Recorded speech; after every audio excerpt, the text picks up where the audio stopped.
Bapak, Ibu, dan saudaraku yang terkasih di dalam Tuhan Yesus, hari ini adalah hari pesta. Pesta demokrasi memilih bupati dan wakil bupati atau wali kota dan wakilnya.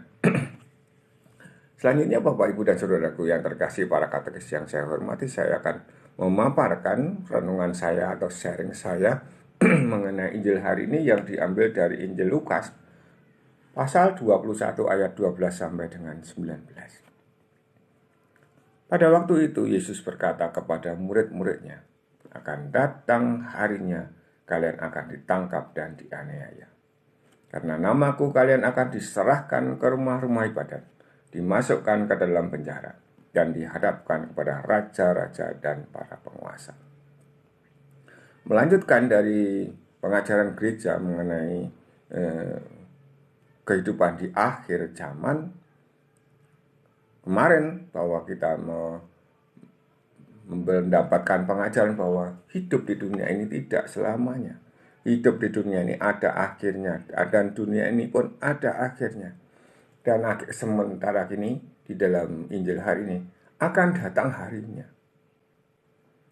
Suatu saat akan terjadi, kalian akan ditangkap dan dianiaya. Siapa saja?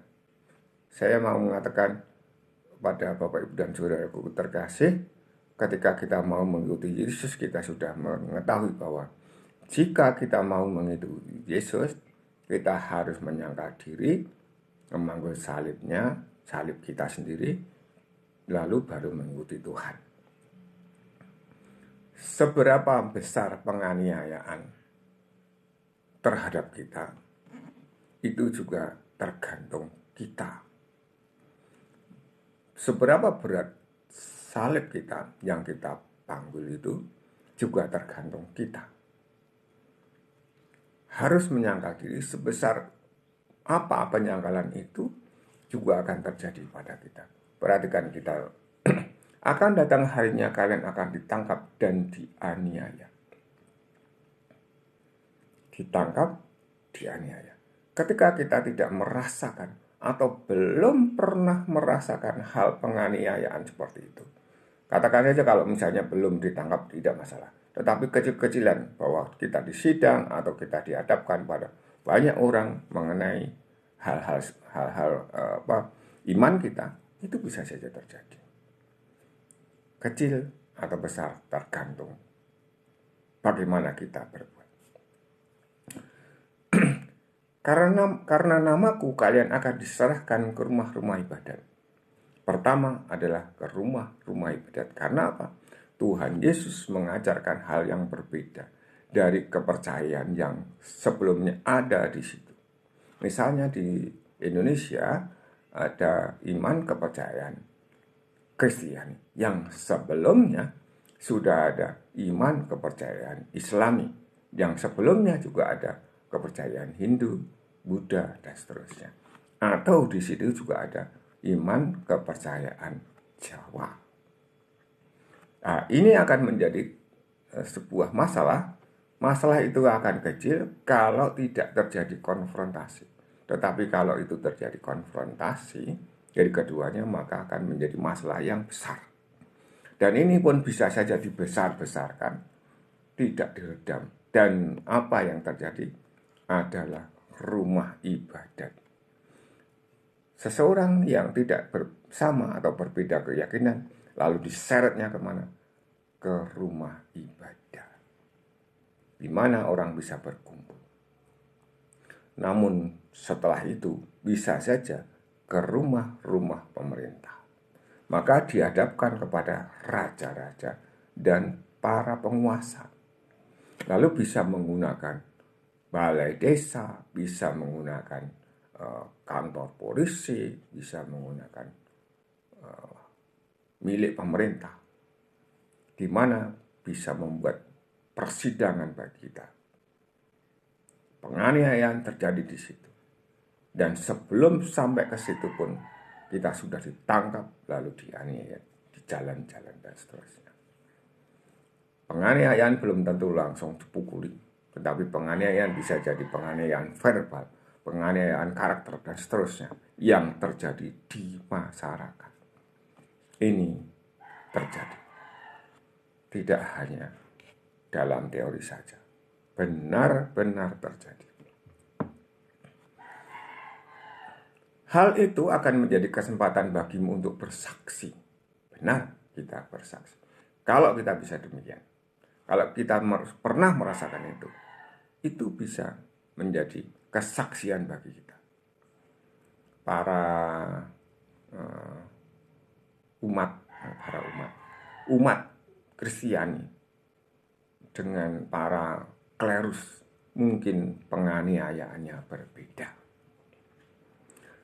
Yang berada, yang tinggal di masyarakat itu adalah umat biasa. Nah, ini perlu diperhatikan oleh para gembala.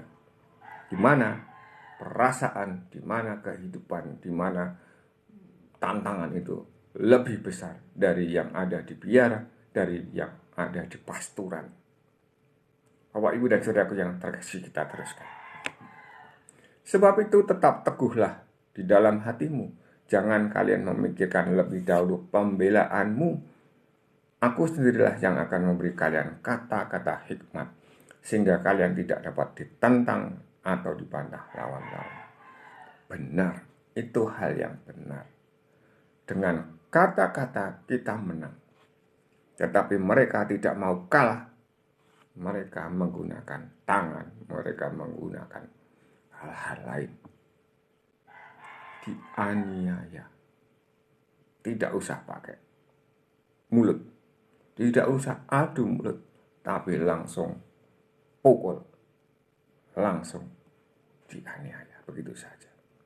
Pasti menang.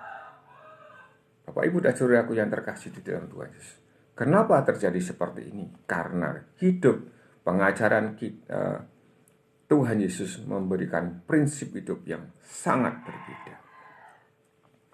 Sekiranya ada di antara mereka yang mempunyai iman kepercayaan berbeda dari yang kita anut, mereka ada yang masuk kepada atau murtad ke Kristen atau Kristiani, maka darah orang itu menjadi halal. Kenapa? Supaya tidak banyak orang masuk kepada menjadi orang Kristiani, supaya mereka takut. Sekali lagi bahwa Tuhan Yesus sudah mengatakan, kalau mau begitu Tuhan Yesus harus menyangkal diri, harus memanggul salibnya, dan baru mengikuti. Ini sangat-sangat faktual. Dan kalian akan diserahkan juga oleh orang tuamu, saudara-saudaramu, kaum keluargamu, dan sahabat-sahabatmu, dan beberapa orang di antaramu akan dibunuh karena namaku. Kalian akan dibenci semua orang. Seandainya di antara kita ini pernah atau mantan umat lain, pasti akan pernah merasakan hal semacam ini. Keluarga kita sendiri, saudara-saudara kita sendiri, yang tidak ingin masuk ke dalam kumpulan orang-orang Kristiani. Betul demikian? Dibenci semua orang, dibenci saudara-saudaranya, bahkan sampai dibunuh. Kita bisa membacanya dalam banyak surat kabar atau dalam banyak buku. Tetapi tidak sehelai pun rambut kepalamu akan hilang. Kalau kalian tetap bertahan, kalian akan memperoleh hidup. Apakah hidup ini yang dimaksudkan hidup? Kita bisa menghirup udara segar, bisa melihat keadaan dunia yang indah ini. Benar bahwa mereka yang berpindah agama menjadi orang Kristiani sangat susah hidupnya pada awal-awalnya. Kita sudah banyak mendengarkan kesaksian, melihat kesaksian orang. Tapi tidak masalah. Tuhan Yesus sudah mengatakan, akulah jalan, kebenaran, dan kehidupan. Ketika kita tidak memperoleh hidup di dunia ini, Tuhan masih memberikan kepada kita hidup yang kekal. Kita memperoleh kehidupan itu. Hidup yang lebih dari hidup di dunia ini. Semoga kita semua hari-hari yang terakhir ini kita tetap kuat di dalam iman. Kita tetap di dalam Tuhan Yesus. Apapun yang terjadi, kita dikuatkan. Kita semakin menjadi saksi-saksi Tuhan Yesus. Lalu di belakang kita masih mempunyai harapan yang luar biasa bahwa kita akan memperoleh hidup. Terutama adalah hidup yang kekal. Hidup bersama Tuhan Yesus di rumah Bapa. Amin. Berkah dalam